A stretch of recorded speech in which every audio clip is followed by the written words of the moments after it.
Hi, everyone. Thank you so much for joining us today. We're really excited to get started with the Women in Sports speaker series.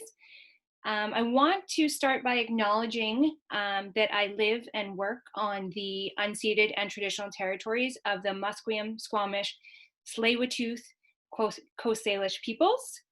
And just a reminder that as part of the speaker series, we are trying to raise awareness and support for the First Nations Child and Family Caring Society.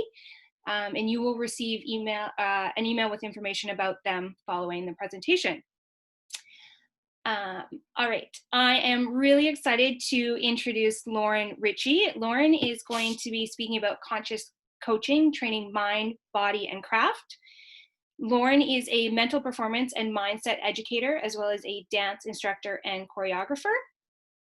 In recognizing the lack of mental skills training in dance, Lauren has created programs and exercises dedicated to educating and empowering both dancers and educators' mental health and mindset to optimize physical and artistic training.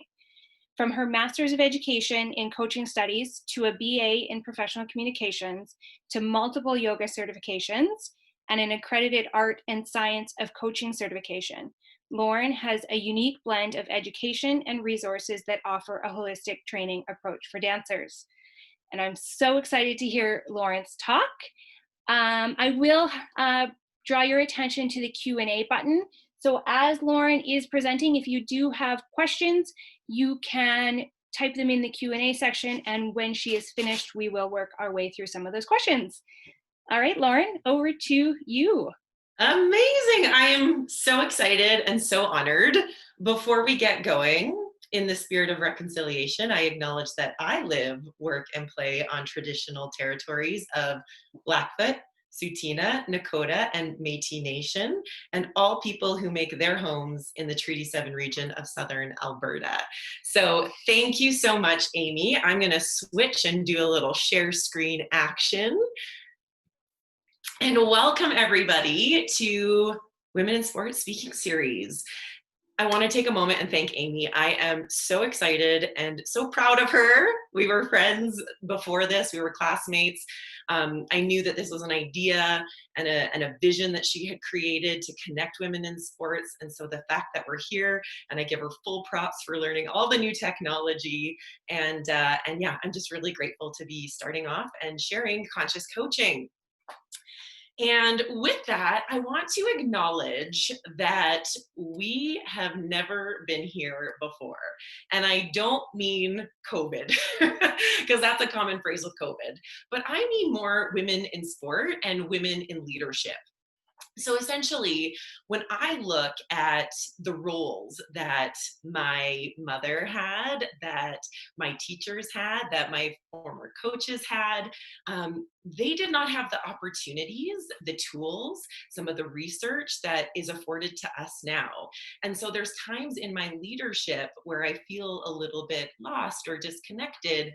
And I look, and sometimes there isn't the role models, especially in conscious coaching, that I crave. And it's because just even a generation ago, these women didn't have this opportunity. And then you go back to our mothers' mothers and look at the roles that our grandmothers played within leadership, within coaching, within all of these positions. And it's not hard to see how incredible this growth has been, but also why we need this connection as women in sport, as women in leadership. It is these tools that make our job so much more connected and easier and joyful. So we have not been here before, and I'm really, really grateful to be here now. And as we get into the conscious coaching conversation, I'm going to take us back to 2010. And it was the first date that I had with my future husband. And I looked him square in the eye, first date, sitting at a coffee shop, and said, I have no time for mediocrity.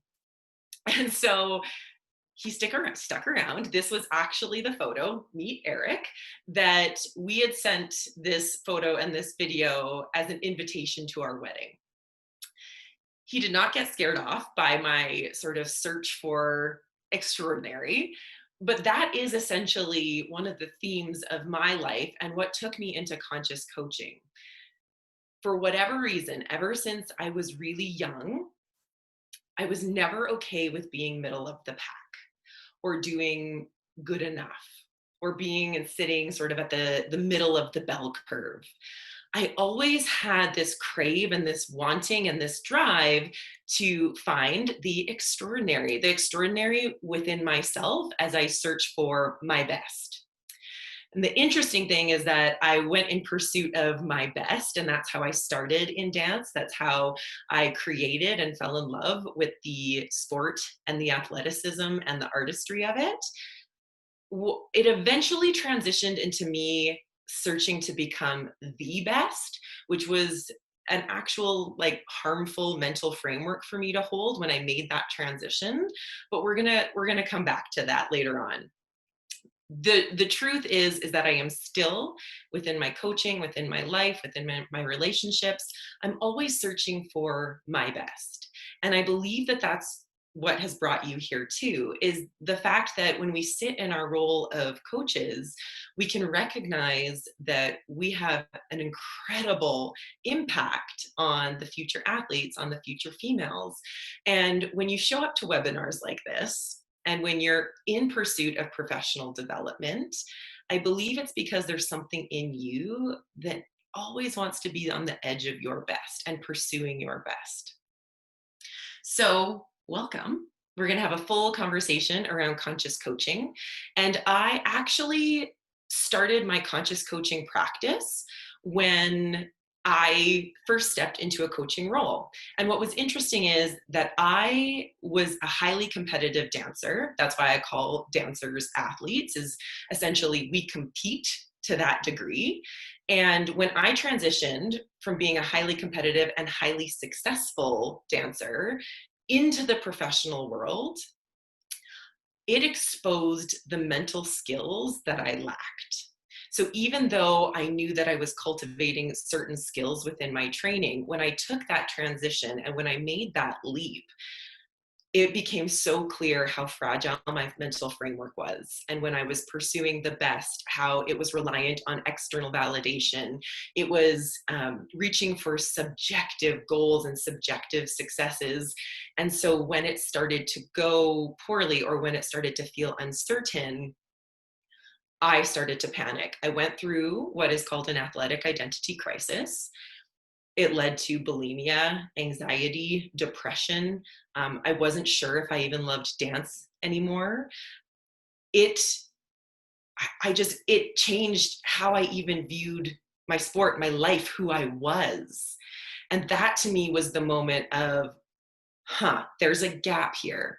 So as I started doing my own mental training to work through some of those transitions and processes, I also simultaneously stepped into a coaching role, and I recognized how many opportunities we had as coaches to bring some of these really simple skills, this different language, this different perspective into our time with the athletes.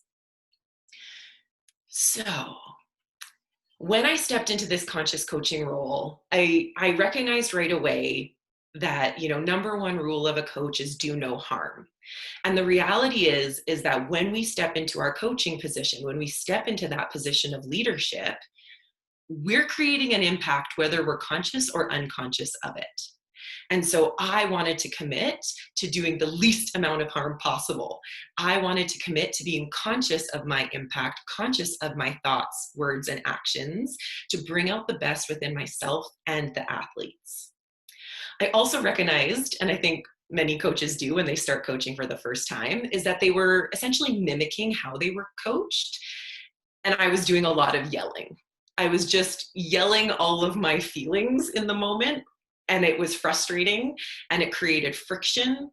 And so there was this recognition that in order to make my job easier, my communication easier, my communication more effective, I needed to be conscious of what my intention was, what my mental framework was, how I was communicating.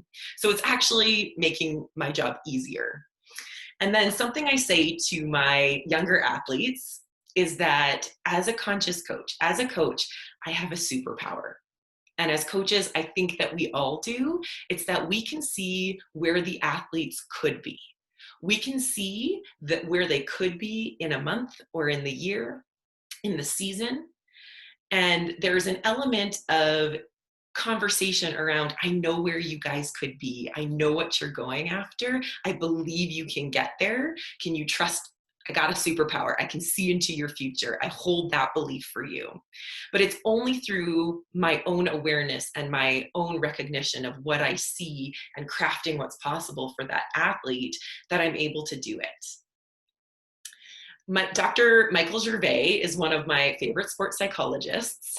He has a wonderful podcast called Finding Mastery. And he says essentially, as a human, we can train three things: the mind, the body, and the craft.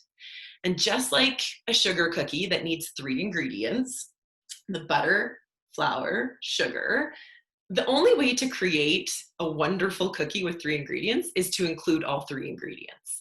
And so when Michael Gervais was talking about this including of the mind, the body, the craft, it was so clear to me. Like, I felt it in my bones because it was my experience and it was what I was starting to see as I brought in that mental component within my coaching framework, that everything started to shift. So we can train the three things, and that's what I believe takes us from the ordinary to the extraordinary. We were ordinarily trained primarily body and craft, especially in the dance community. It was like physical training, physical drills, artistic choices, artistic creativity. And yet with that mind component, we were missing an ingredient. So mental skills training, as a definition from the Canadian Sports Psychology Association, is the systematic and consistent practice of mental or psychological skills for the purpose of enhancing performance, increasing enjoyment, or achieving greater sport and physical satisfaction. Now, this is where when I talk to fellow coaches, when I train fellow coaches, I recognize that yes, there is a part that will enhance performance. It will allow your athletes to level up, to get to the next level, to reach that new peak. But the even deeper and more important part of conscious coaching for me is, are we connecting and growing the enjoyment, that physical satisfaction? Because we know why we fell in love with the sport. We know how much love it brought us. And so I feel like as a coach, it's my job to continue to foster that. And we can do that through some of these mental skills. And what I really like to highlight is the consistent practice. Because as coaches, we know that the physical consistency is critical. We have to show up and train our bodies. We are not going to jump from 10 push-ups to 100 push-ups. We've got to put in the time, put in the reps, make it consistent. And the same is required for how we use these mental skills within our coaching lane.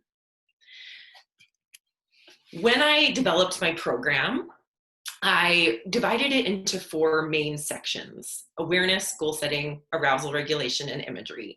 Now, within each of these, they are like full day workshops, right? You can go so deep into them. So today is essentially going to be a highlight or a pinpoint. I know that as coaches, we love tools, practical tools to like apply and get right into the good stuff. So we're going to touch on these, but this is sort of the framework. These are the big pieces that I make sure that I'm connected to, that I'm aware of, that I'm pulling in support for as I train the athletes' mind, body, and craft. And one of the most influential books for me as an educator was Carol Dweck's book, Mindset. And so the interesting thing is, when I talk about us as educators and leaders, that's what I'm using purposefully, because we aren't just coaches. We're not just coaching a sport. We are stepping into this position of leadership. And I love Brené Brown's quote: anyone who takes responsibility for finding the potential of people and who has the courage to develop that potential. And the 2 things that I love about this is my superpower moment, when we are finding the potential. So yes, we are a coach, we're looking for those skills, but as a leader, we're also doing this. And then the big one for me is the courage to develop that potential. And so much of this conscious coaching practice has invited me and asked me to step up with courage, because I'm doing things differently. I'm approaching a coaching mindset that is different than the way I was coached. So this definition of leader, I almost can use coach and leader interchangeably because of this definition. Okay, now let's go to mindset.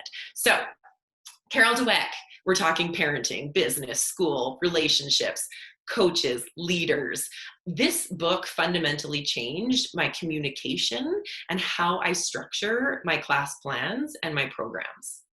So a couple of highlights here if you haven't read the book, but I strongly suggest everybody does. So this idea that we don't praise talent. And in our community, it's very easy to recognize talent. But when we're looking at what is best and what's going to develop the longest term growth and a growth that goes well beyond sport, I've started to ask way more curious questions that prompt self-evaluation and growth. So rather than saying like you did it, oh my gosh, that leg is amazing, or that like you nailed that skill, it's more, what were you thinking about? What were you focusing on? How did you enter into that? Like, tell me about your process. And having them build that self-awareness, even when things don't work well. Okay, great. What was tricky? What will you adjust next time? And really cultivating that internal evaluation rather than just looking to me to point and dictate. Using the word yet. This is really common now in schools, but essentially just adding and tacking on that little word will help lengthen out the timeline and the expectations for our athletes. And truth be told, for ourselves. So when I'm working on something new, when I am navigating new terrains, new programs, I am the first one, I'm the first one to get like negative Nelly on myself and start to pick out how I'm not getting it, which we know is a fixed mindset. It's that idea of like, I've got to get it, I've got to get it perfect. And just using that word and being reminded of that word shifts everything. That being said, I also have to model growth mindset. We want to talk about courage. When I share with the athletes about the obstacles I'm hitting, the areas I feel like I'm failing, the opportunities sort of that are going on within our own team, that's modeling growth mindset. This recognition that we are on a journey and that I too, I'm going to try, I'm going to make mistakes, I'm going to learn, and I'm going to try again. I've talked a lot about the impact of social media on me with my athletes. So it's not that I'm ever dictating them and really telling them what they should do or should feel. I share the very real human experience of what I'm feeling, and that opens the conversation and digs deeper into how it's affecting our performance. Because again, you go back to my best versus the best. I mean, social media has highlighted the best in the world, which is inspiring and also not always a healthy mental cue for our athletes. So I'm in the process of practicing self-compassion. I also like to build out that recognition and data collection that they have mental resilience. When they are in sport, we know that they are building and cultivating mental resilience. Every time they don't make a shot, every time they literally fall down and get back up, there's a moment.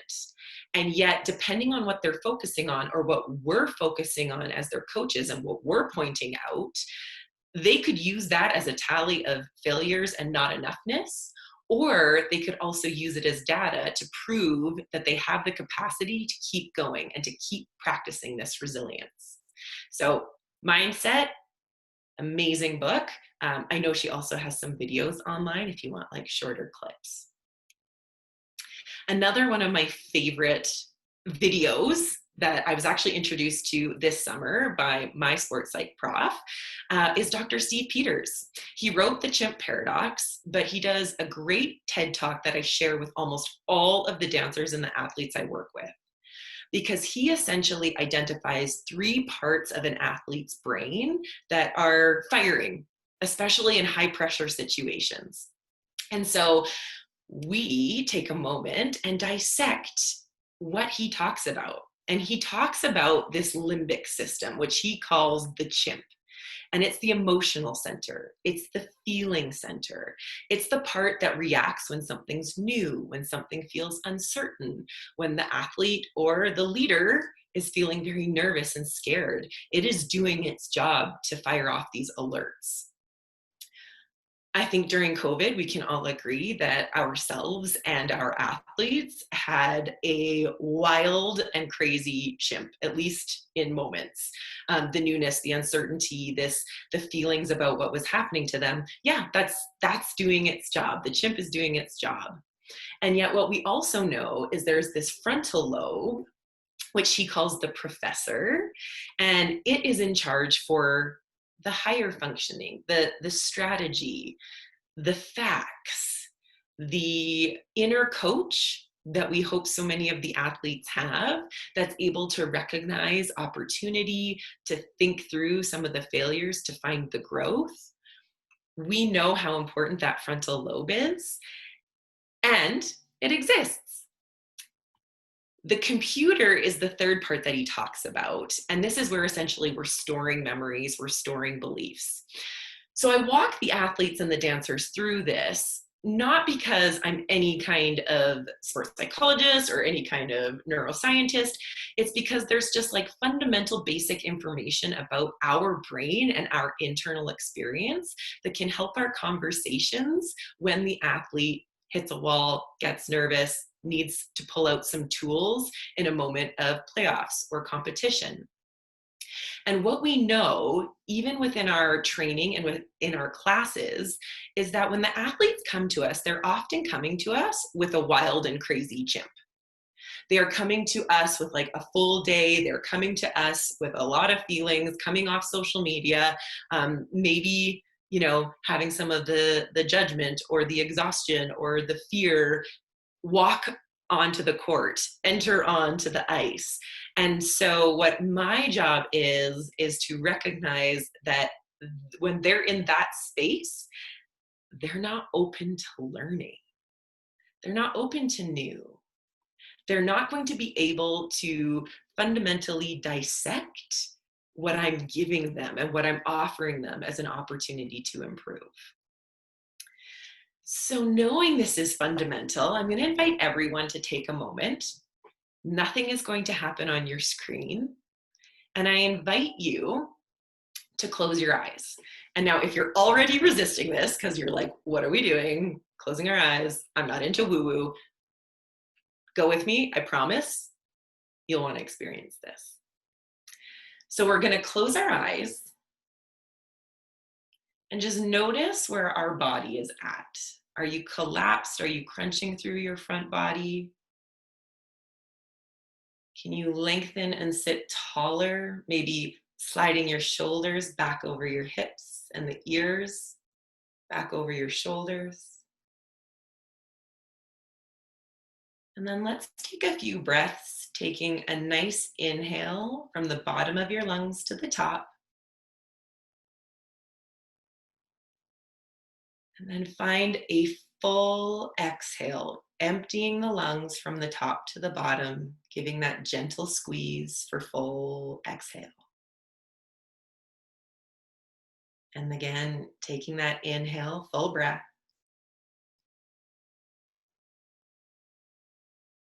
Notice if you can take an extra sip at the top and an exhale.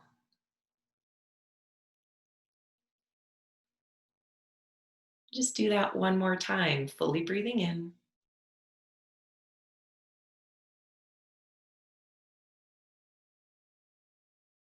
And fully exhaling to completion. And sit here with your eyes closed and just notice, are you holding tension through your shoulders? Holding tension in your jaw or your stomach? See where you can soften.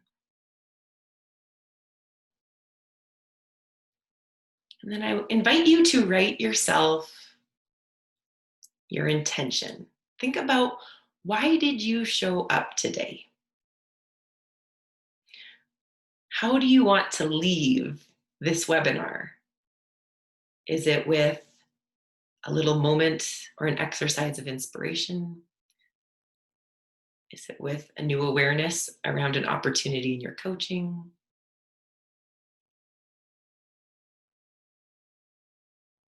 Is it just to be connected?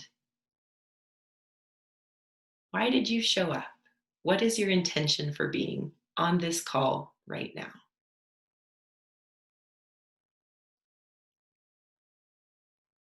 And as you sit here with your eyes closed, I invite you to write yourself a permission slip. What do you need to give yourself permission to do or be right now that will help support your intention? Permission to be open, permission to be curious, permission to ignore your phone, to put it away.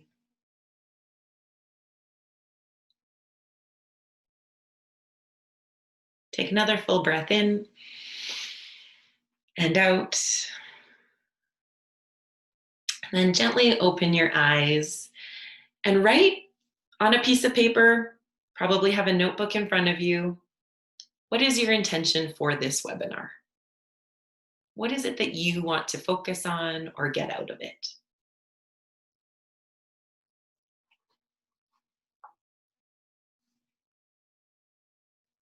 All right, we'll come back to that. So in my own training and experience, I had a few defining moments with coaches, parents, and leaders. Here is experience number one that I remember. So this is me at 8 years old. We are dancing to Whitney Houston. You can't see it, but I am wearing pink socks and pink jazz shoes, which were spray painted by my mother. This was my I Want to Dance with Somebody jazz solo. And I remember rehearsing it and my mom looking at me and saying, "You're so funky. You're just so funky." And I remember thinking that I don't even know if there was a better compliment you could give me at that point. I mean, I'm loving on my jazz solo. I'm living my best life. And then I am told that I'm funky. Those words stayed with me throughout my entire training. They changed how I saw myself as a jazz dancer. So when I approached classes, even well into my teens, I held the belief that I was funky. Okay, I went back and watched the VHS tape. I was not funky. I was a gangly little girl who was living her best life. Funky would not be a word that I would ever describe myself as. And yet, because of the lack of technology and the lack of really care, that person saw me as funky. My mom saw me as funky. I'm funky. And off I went. And I know that it changed how I approached my classes all the way up until when I started doing hip hop, that I was like, yes, this is me.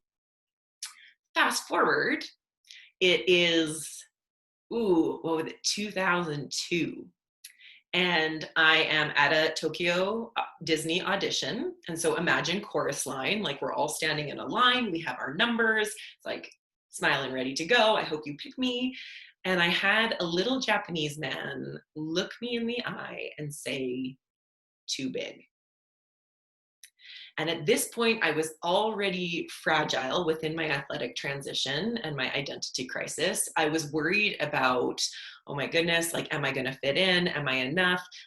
My talent all of a sudden didn't really matter, and it was more about body. And he's like confirming that I can't get this job because I'm too big. Am I going to get any job? I just spiral. And essentially what it did was confirm my deepest fear, that I was too big. And that belief very much dictated the next few years of my career and my body image. Not only are we women with these messages, but in the dance community, it can get very intense. And then your job depends on what you look like. And so that changed how I talked to myself for years. So I'm curious for you, what was your moment? I'd like you to think about a time that a coach, a leader, a parent said something to you that fundamentally changed the way you saw yourself. And it could be good. It could be like, this coach believed in me more than anything, and they said this, and I believed this. It could also be that coach that said, not enough, not good enough, too short, too stocky, whatever that is, not strong enough. What was your moment? I'll give you a moment to think about it. This is something that changed your narrative, changed the way that you saw yourself.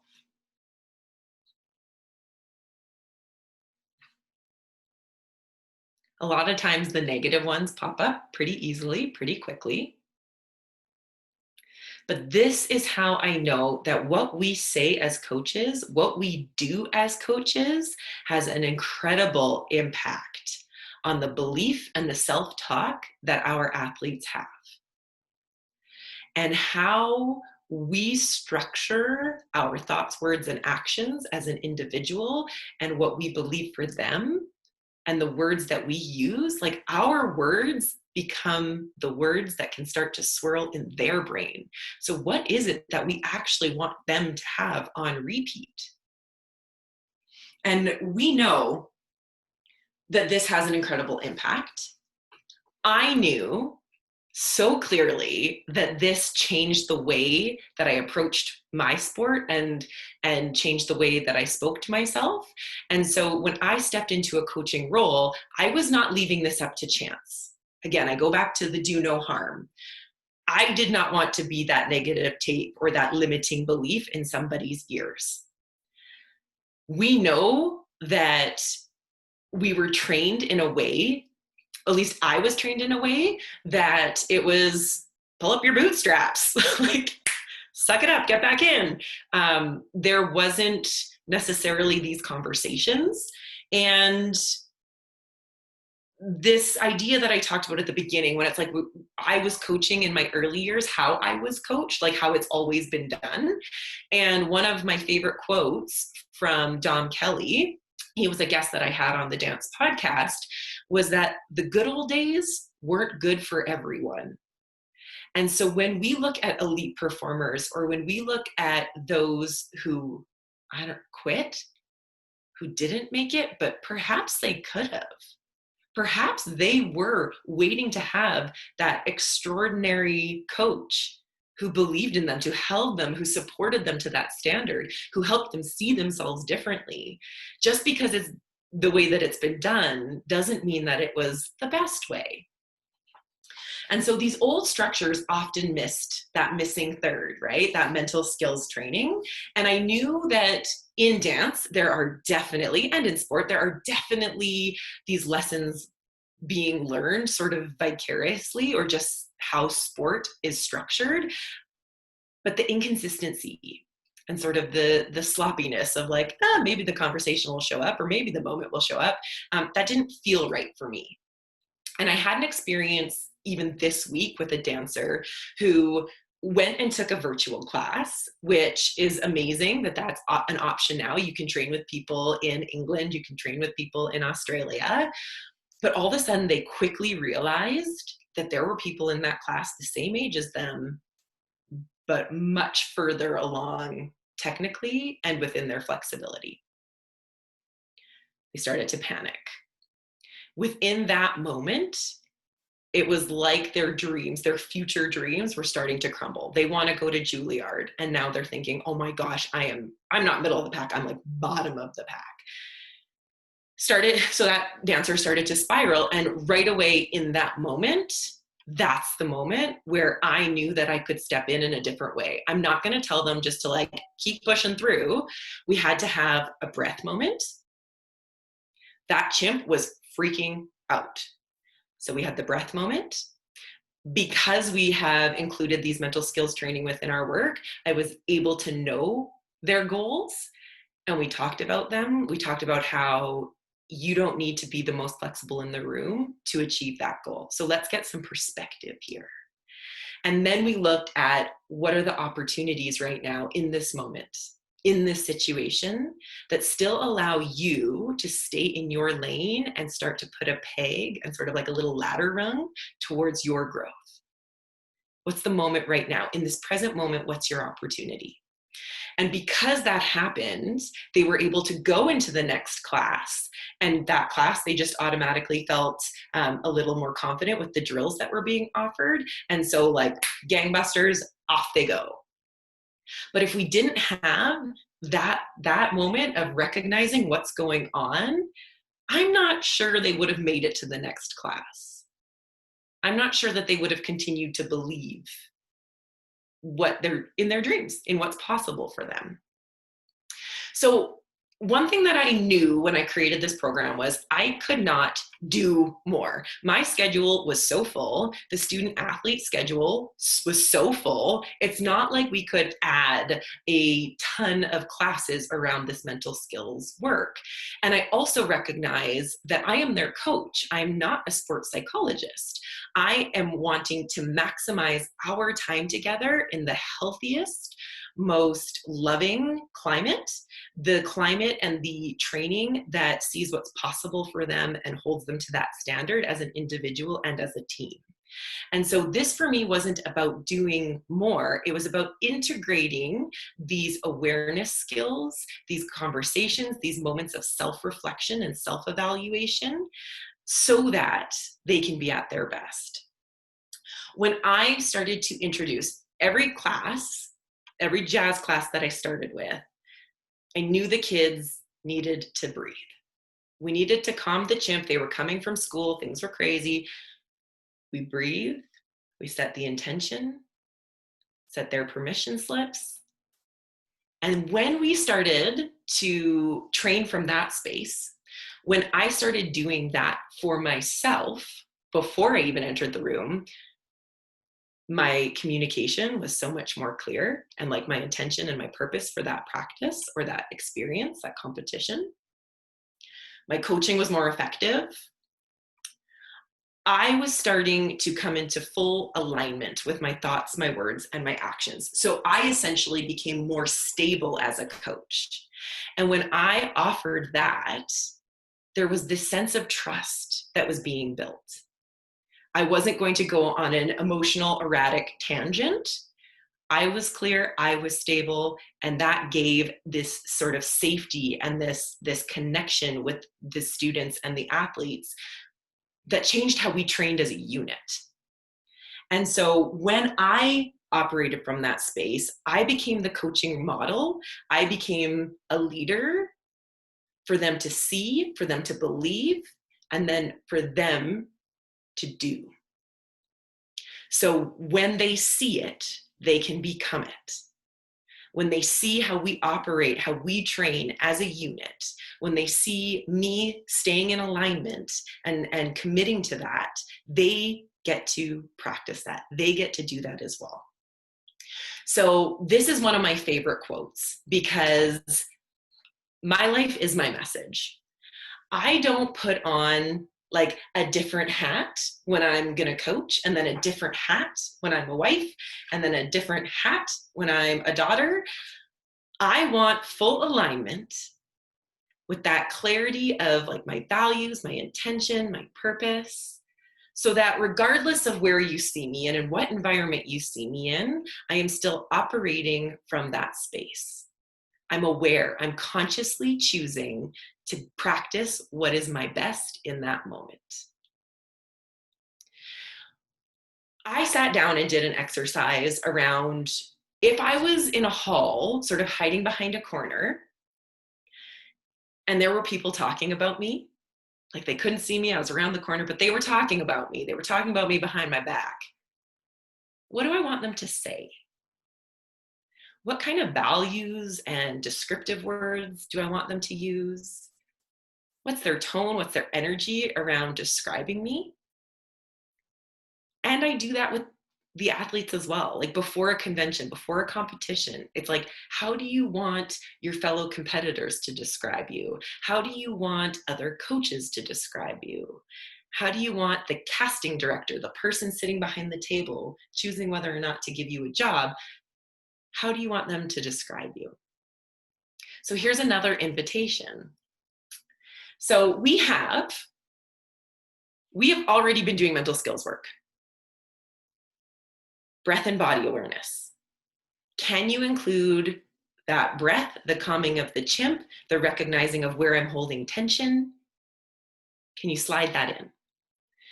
Understanding the physiology of the brain in even a simple form and communicating it with the athletes, that offers a great starting point for like, what's going on in my brain? What's going on in my body? How can I use some tools to calm myself so that I'm better able to focus? I'm better able to train. There's this belief and self-narrative. So can we open up these conversations with the athletes around what they believe to be true about themselves? Can we also practice our conscious coaching to make sure that we are choosing to behave and to speak in a way that best supports their beliefs and their self-talk? We've talked about growth mindset and some of the language that can be used and slid in so easily. And even intention setting. So what intention setting does is it creates a greater sense of autonomy within their training. So they might not get to choose what drills you do or what you focus on as a coach, but they get to choose where their energy, where their focus is going. They feel like they have some sense of control within their training. And what we know is that then that leads to greater goal attainment. That leads to increased motivation. That leads to increased engagement. And especially at this time where some things have moved online or we're feeling maybe a bit more disconnection between our athletes and ourselves, that engagement piece, that staying committed to the love and growing the love of the sport is so important. So when I moved from ordinary to extraordinary, there were some major shifts. When I was teaching the way I had been taught, the way that I had primarily seen modeled by other coaches, there was a lot of reaction. It's like my feelings were coming out my mouth. There was a lot of yelling. And when I started to become conscious, I didn't have to yell and scream over the music anymore. It's very common in dance. I got to choose very intentional language. I almost got more quiet and clear. I notice when there's that ordinary approach, when you're just focusing on like body and craft, there's burnout.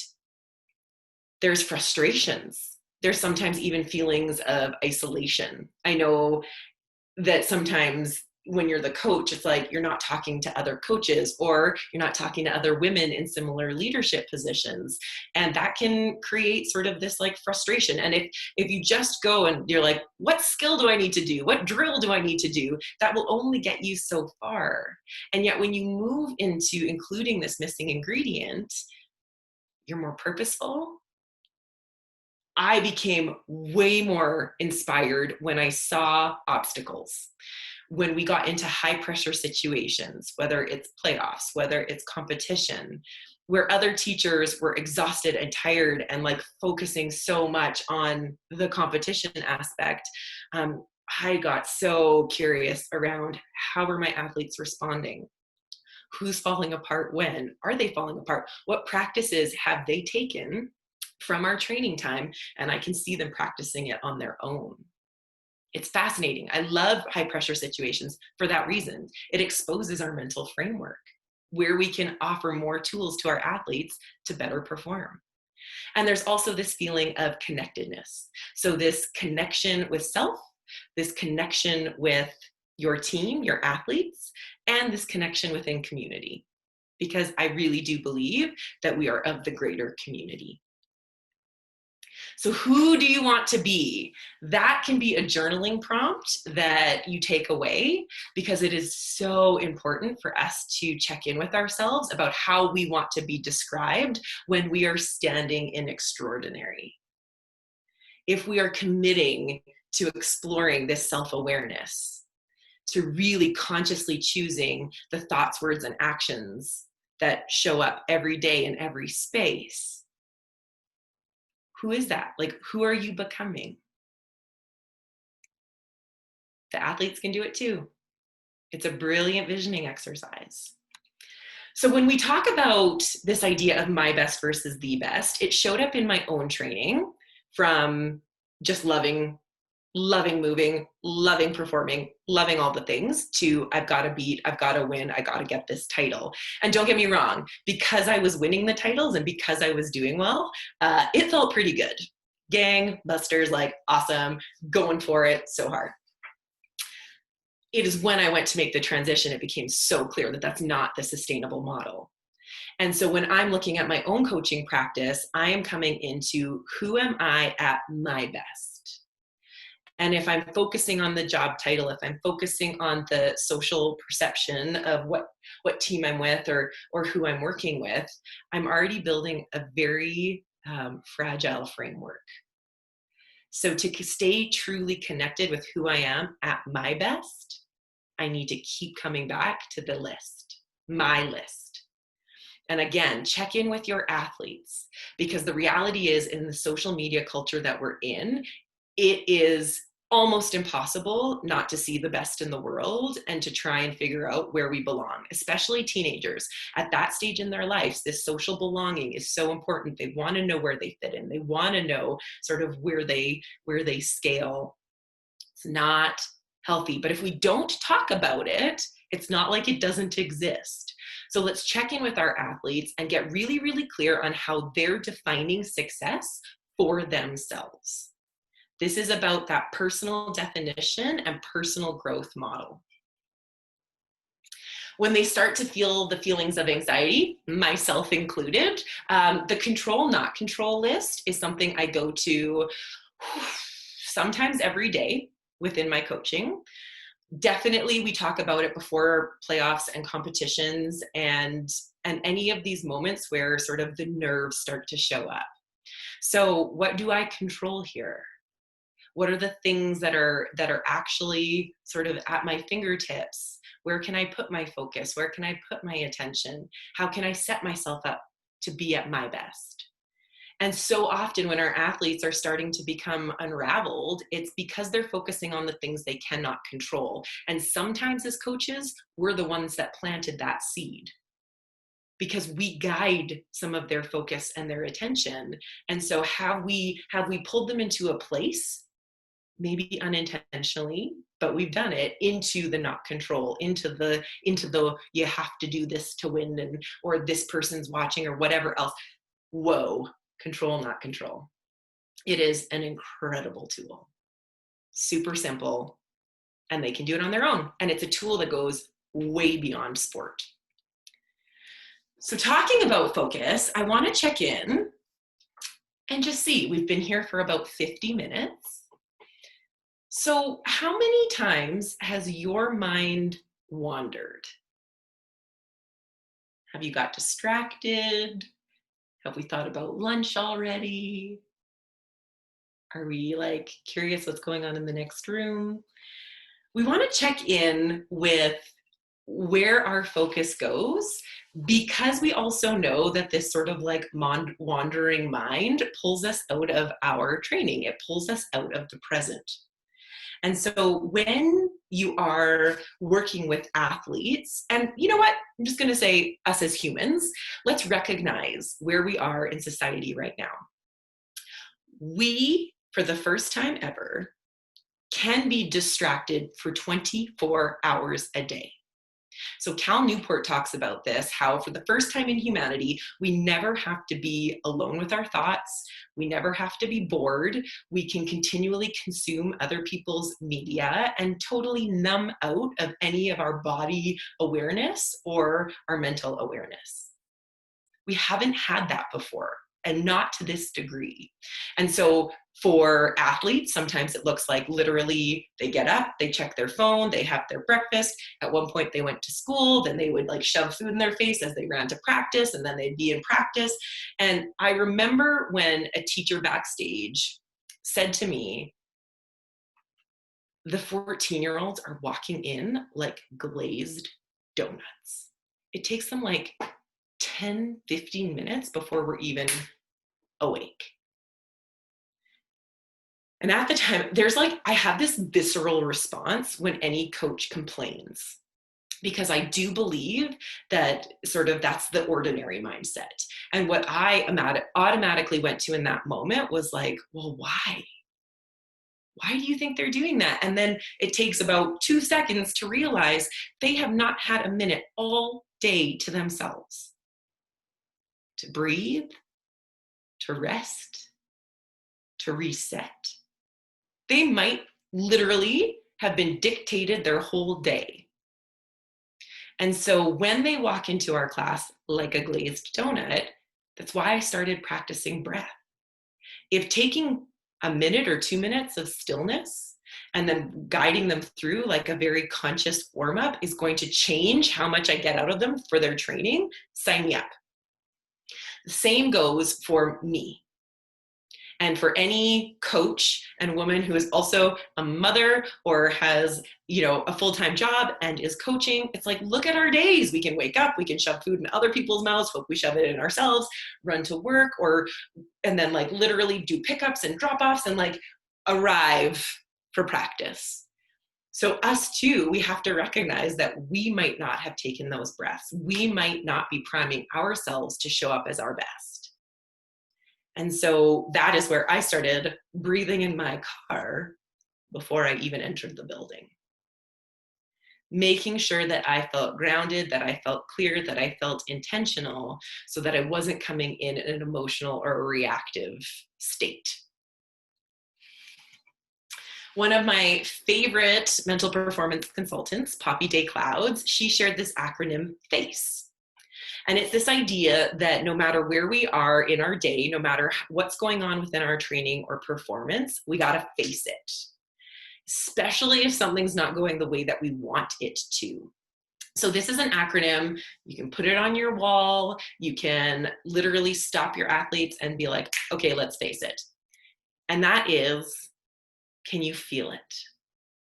Can you feel what's actually happening in your body? Because your body is talking. And for me as a coach, I can remember very specific times that I was raging, angry. The athletes weren't doing what I was saying for them to do. They were making mistakes that we had talked about over and over and over, and I can feel it. I can feel my throat starting to close. I feel my traps start to lift. My face is red for sure, and my face doesn't hide my expression well, so I can feel it. And then I come into this, like, acknowledge it, like, whew, okay, name it, acknowledge it and name it. I am raging right now. Okay. So what within this moment can I control? What within this moment is going to have the impact that I desire most? And because I've already thought about that impact and the intention, and I've thought through the kind of leader I want to be, I come back to that list of control and I make a conscious choice that is going to implant the beliefs, the self-talk, the awareness that I desire for them at their greatest. And then we engage in the present. A lot of the times I'm raging because I'm thinking about where they're going to be in 3 months and how we're not going to be where I want to be. Okay, let's come back to the present moment. Let's just face it. Okay, so we're rounding out. Some of the tools that we've already used: breath, calming the mind, calming the chin, beliefs and self-talk. What we say matters to ourselves and to others. Beginner mindset. What is it? There's like an openness and an eagerness. Intention and creating that autonomy. Where can we offer small tools and small spaces where the athletes actually feel like they have some sense of control within their body, within their mind, through our experience with them? We are their people. We are the climate engineers of what they love the most. So where can we set some intention and autonomy? We've thought through who you want to be as a leader, and there's like a little journal exercise that you can take away. Now, I say value-based choices because when people are describing us, we're hoping that they're describing us at our highest. And I hope everybody is signed up for tomorrow. I cannot wait for the values-based conversation. So excited, so excited. But yes, this is the start of like even going deeper into it. We want to clarify our impact. What thoughts, words, and actions are we using as coaches? The control, not control list. Just simple. Focus on the controls. And then the face. Let's face it.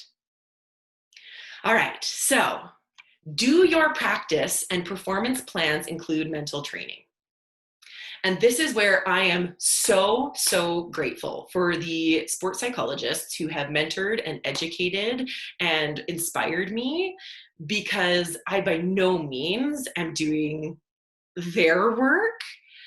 I am taking full responsibility for the fact that I have a great impact on the mental framework of my athletes. And I want to be the best coach possible. And with that, I've had the most incredible professionals teach me how to be a more powerful and impactful coach.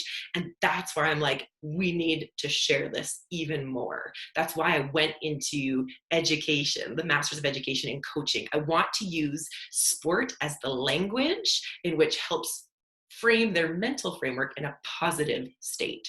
So I'm so grateful for everyone who's allowed me and given me these tools to include them in my practice and my performance plans. More helpful tools. Okay, see, this is how we're rounding out. I know educators and coaches love tools. First one, journaling. I journal every day. I journal out where I'm at mentally, physically, emotionally, spiritually. It is a start of a self-awareness practice. It can be bullet points. It can be pencil crayons and drawings. It's just a practice of getting what's inside out. I've had the mental check-in moments or the mindful check-in moments, like sitting in my car before I start my class, checking in, how we're feeling, breathing before entering, group awareness, so that breathing together, taking that minute, taking that moment to calm. Write your who do you want to be as a leader, how do you want to be described, and then review it every day. The goal is to show up consistently in alignment with who you are at your best. Reflect each night on your thought, words, and actions against your desired impact. I had moments that I called my friend Kaylin in New York and was like, I was not at my best, because we slip. And that's okay. That's the practice of self-compassion. That's the growth mindset model of learning how to get back into it and owning it. I owned that with my athletes the next day. Like, I was not at my best. Here's what I recommit to. This was one of my favorite things to do as a coach. I was inspired by Brené Brown's parenting manifesto, and I created my own coaching manifesto. So it's on my website. It's a little small, but I shared it here. And it's essentially my pledge, my dedication, my commitment to who I am as a teacher and as a coach. And what I believe for the athletes, what I believe to be true about them, and how I promise to show up and hold the framework that will allow them to develop in the healthiest, most loving environment and space. If you want to Google a few things, I also love the conversation of E plus R equals O. The event plus your response will equal the outcome. We talk through that as a team. We talk through that as individuals, because they have an idea of how they want things to go, that outcome piece. So we talk about what's their responsibility, their ability to respond within that event. One of the goal setting frameworks that, again, you could Google is WHOOP. Sometimes SMART goals don't feel quite right. Goal setting in and of itself is a really big conversation. But what's nice about WHOOP is that you start with the wish, the desire, then you go into the outcome of like, what is it that you want at the end of that? What are the obstacles going to be? And then planning, if that obstacle happens, then I will do this. If this, then this. If this, then this. And they get to think through some of those obstacles that will inevitably show up. There was also the desire map, changed my relationships with goals because sometimes I became too outcome focused. And these are all about feeling based goals. Like, how do you think you're going to feel when you get that? And then having that little conversation around, how do you bring that feeling in right now? Where have you felt it before? How can we grow that feeling? It's a really cool conversation, especially because everybody has a different relationship with goals. And this is where getting to know your athletes and developing that relationship is super helpful. Okay, this is big one. Defining failure with a capital F. How are you defining failure for yourself? And how are your athletes defining failure? And then have that conversation, because we need to get on the same page around what failure actually is. In our time together, in our sport, in our training, what does it look like? What does it feel like? What does it sound like? Because if you can agree upon that, then there should be an alignment as you consciously choose to respond to failure. What's tricky is especially when you train teenagers, they're BS detectors. If you're like, yay, we love failure, and they fail and you yell in their face, they don't trust this anymore. That's out of alignment. You said it was okay to fail, and now it's not okay to fail. So we want to have that conversation and then consciously choose it in every moment. If there's one thing to take away from today within your own coaching practice and your own conscious coaching journey, because it's definitely a journey, it is the practicing of self-awareness, giving yourself the chance to reflect on who you are, who you want to become, your values, and really just how you want to show up as a coach. And so I ask you to consciously and consistently choose. Be aware, conscious and consistent choice. So look back at the top of your page where you wrote your intention. What was your intention for this webinar? Are we feeling like we've got it, or that it came to fruition? Do you feel supported? Did you support yourself to really stay and commit with that? Or were there distractions? What perhaps pulled you out of getting what you set out to achieve? It's sort of this revisiting of, okay, what was your intention? Did we get it? Did we fulfill it? What helped it? What distracted it? Again, conversations that we can have with our athletes as well. If you want to have a little awareness check-in today, you can literally set an alarm on your phone. Martha Beck, she is an incredible personal development. I think she was like Oprah's life coach. She had an alarm for every 30 minutes, an integrity check. So her phone would ding and it would go, okay, right now where I'm at, am I in integrity? Are my thoughts, words, and actions in alignment? You might not have the option to do every half an hour, but it's a good check-in. I will finish with this. This work is what I call the invisible work. This work isn't the work that makes, like a sexy Instagram post. It is not the work that somebody gives you this high five and trophy for. So much of this work is just quiet, consistent building of awareness, building of vision. Some people may never see it.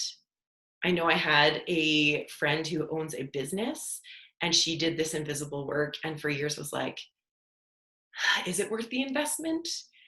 And then sure enough, with the consistency and the practice and the investment, it absolutely comes into fruition. And the coolest part is that when I was doing this program, I too was a little like, is this going to work? We're putting a lot, I'm really focusing on this. And by the end of the year, the messages from the parents, the messages from the dancers, but also what they were going after and what they believed that they were able to try for, and they were really going with that intention of I'm going to go for it. And if I don't get it, okay, great. But I believe that there were things that are possible here for me. Those weren't possible. That thought process, holding on to that belief wasn't there before. And so I hold all of these cards literally behind me as that reminder that it's not always immediate gratification. It's not always the thing that actually, gets the gold medal around your neck, but I can leave with full clarity and confidence that this changed their lives. The fact that I chose to practice conscious leadership, the fact that I offered this opportunity to them and modeled it to them and modeled a female leadership position to them so they could see what was possible within their coaching. Incredible. Incredible. If you showed up today and you've made it all the way through this webinar, I'm telling you, you are extraordinary. And I put an asterisk. I'm like, notice how you respond to that. Because when somebody says that to me, I don't always believe them. I don't always let it in. I'm just, whatever. Like, because I'm always striving for this greatness. And yet I'm telling you, there are a million coaches who could have showed up. There are a million people who could have registered. And you're the one that came. You're the one that committed to learning, to growing, to hearing a new option. Whether you take it or leave it, you're here. And that is all from me today. If you want to connect, that's my website. My teaching manifesto is on there. Feel free to use it as inspiration, steal it, whatever you want. Brene Brown's is on her website. I think Amy will share some of these resources that I'll send to her after. And yeah, I hope this has offered you a few tools, some inspiration, and some moments to consider being a conscious coach. All right, Amy, do we have any questions? I think I saw a question somewhere. Yes. Thank you so much. I know I took a page full of notes and I'm excited to use everything that I've learned. I'm ready to get back on the ice and start coaching. We do have a couple questions. Sure. So one question is, can you share an example or some tools and tactics that you have used to help athletes support other athletes? So creating that peer relationship. Totally. So we've done it a couple of different ways. First we use some worksheets and we share some of those worksheets with each other. So it's this opening of authenticity and vulnerability that creates some of our team culture. One thing that we did in our class together with Shar was literally like we brought in an object that meant something to us, and then we had to share and explain why it was important to us. And it starts to develop this openness and authenticity even beyond the sport. We have used some drills and some class times to bring awareness in regards to, okay, in dance, you go across the floor. In hockey, I imagine you're doing some drills and whatnot. Every time there is a moment of rest or you're not doing the work, is there a moment of encouraging others? Is there a moment where you can give a high five? Is there a moment where you ask someone if they need help or if there's a way that you can support them?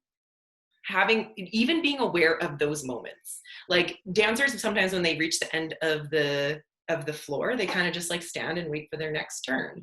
And I'm of the belief, and this is getting probably more deeper into some of my physical training, but it includes the mental, is there is no time to be wasted. And so if you're just standing, there's an opportunity. And sometimes that opportunity is to practice a physical thing on your own. Other times it's finding ways to connect with your teammates. We do a lot of team separation and encouragement in our work. So trying to acknowledge and find the strengths of the people who you're sharing this space with and being generous with thoughts, words, and actions. We've also done some work with olders and youngers and really connecting those conversations and sort of bridging the levels, and that mentorship felt within the entire organization. Is that enough? Is that just that? No, that's fantastic. Yeah, it was great. Thank you. It does involve, you gotta talk. You are human beings, and it's targeted talking, not just like, hey, who did what on Saturday? It's purposeful. Here's the question of the day. let's dig into it. That's awesome. I was going to say, do you prompt it? But I think that's fantastic. Giving them prompts, especially I know with teenagers. They need. Yeah. One other question. So how do you consciously navigate failure with an athlete? Mm. So I think I described this a bit at the end when it's the definition that I start with. So what happens is that often as a coach, we have our own definition. And often we don't even share what that really is or what that looks like.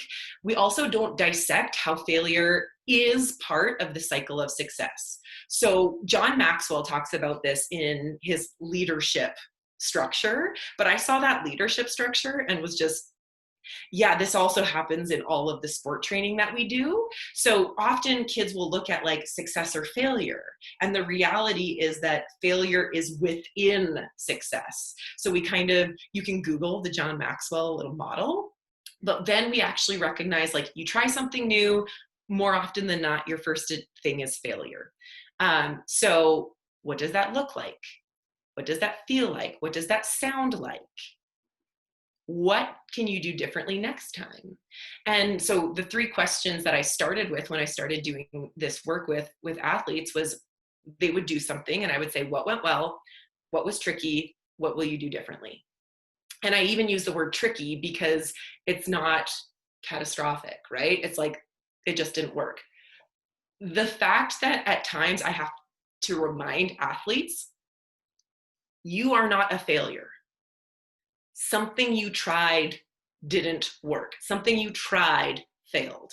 But that self-talk and that sort of negotiation within their brains, I go back to we can become the voice in their brains. So let's try and use that language around failure. The interesting thing about failure is that every single athlete is going to respond differently or define it differently. So that's where I like to front load as much as I can with the mental work. We think things through. We think through their competition or their playoffs, so that when there comes these obstacles, you actually have a bit of that if-then plan, and they're able to grab a hold of a tool that doesn't seem so far away or so foggy. We've already talked through this, and like we've defined failure as a team. You know my version of failure. Here's your version of failure. Did you actually fail? Like let's actually get really curious about it. I remember one athlete in particular. She was at a convention. There's hundreds of dancers. And at the end, they give out these awards. Dance is a little tricky because most of it is subjective. I was talking to another sports psychologist and he's like, man, you can't win ugly in dance. Just like, gymnastics and figure skating and often diving, it's like form matters. And so they're handing out these awards, which are already a bit subjective. And she was the only one of her group who didn't get something. And so she, said congratulations to all of her buddies and then went and melted down in the car. So her mom reached out and said, what do we do? Like, she's melting. And so we had to have that conversation around not only what her experience was, but what her opportunity for growth was. And I can say as her coach, she did a good job at this and she missed this, this, and this. So if one of your goals is to get noticed, here's some things that you need to know or you need to be more bold with. She's an introvert. She's very, timid. She doesn't want to take up too much space. And yet that kind of environment requires that. She boogied her little butt off for the whole year. She practiced stepping into the front. She practiced dancing bigger. She practiced more, performance through her thing. She practiced for a full year. And fast forward 1 year, and she was the one that got the top award. And I remind her, because she was like young-ish, maybe 12. I remind her as often as I can that that's the person who she is. She is the person that can handle rejection or failure, and her choice, her innate choice, was to dig deep and grow. And so I am going to hold her to that story for the rest of her life so she never forgets that she can do difficult things. I really like that reframing of the idea of opportunity for growth versus failure. Thank you so much, Lauren. Amazing. Oh my gosh. Yes, thank you to I'm so everybody. excited for you. I'm already signed up for like tomorrow. Like this is going to be an incredible week. I'm so incredibly honored to be here and just so proud. You have learned so much new technology and reached out, and man, practice courage the whole way. So congratulations, Amy. Well, thank you so much. And thank you to everyone who has joined us. You will get an email with some resources and things coming afterwards, and I hope you will join us for some other talks.